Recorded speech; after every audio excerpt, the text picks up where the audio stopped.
Perkenalkan, nama saya Warren Fadilat dari Fakultas Keguruan dan Ilmu Pendidikan Universitas Muhammadiyah Sumatera Utara. Kali ini saya akan menjelaskan tentang teori-teori belajar menurut para ahli. Secara umum, teori belajar dikelompokkan menjadi 4, yaitu yang pertama, teori belajar behavioristik, yang kedua, teori belajar kognitif, yang ketiga, teori belajar humanistik, yang keempat, teori belajar konstruktivitis.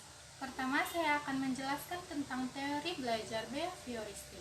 Teori belajar behavioristik menurut Edward L. Thorndike, belajar merupakan proses pembentukan hubungan antara stimulus dan respon. Belajar akan lebih berhasil bila respon siswa terhadap suatu stimulus segera diikuti dengan rasa senang atau kepuasan. Rasa senang atau kepuasan pada diri siswa bisa timbul sebagai akibat siswa mendapatkan pujian ataupun ganjaran dari gurunya. Selanjutnya, teori belajar kognitif.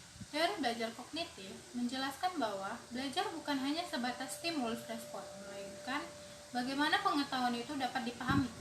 Menurut Jerome Bruner, dalam teorinya Rediscovery Learning, bahwa belajar akan berjalan dengan baik jika guru memberikan kesempatan kepada siswa untuk menemukan suatu konsep, teori, aturan, atau pemahaman melalui contoh-contoh yang dijumpai dalam kehidupannya. Selanjutnya, teori belajar humanistik. Teori belajar humanistik yaitu proses memanusiakan manusia yang diharapkan dapat mengaktualisasikan diri dengan arti menggali kemampuan sendiri untuk diterapkan dalam lingkungan.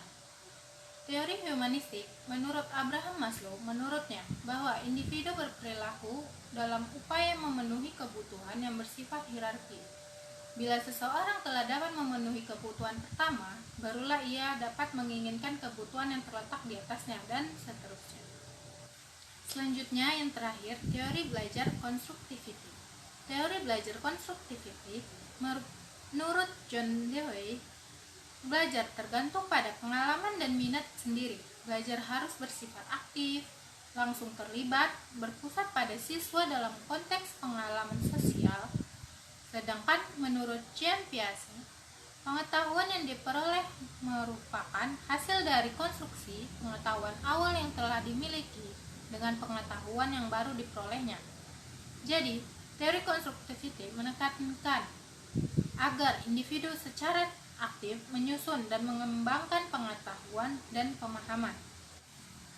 Sekian dari penjelasan yang telah saya paparkan. Saya mohon maaf bila ada kesalahan dalam berkata ataupun dalam penyebutan nama-nama tokoh tersebut. Saya mohon maaf. Assalamualaikum warahmatullahi wabarakatuh.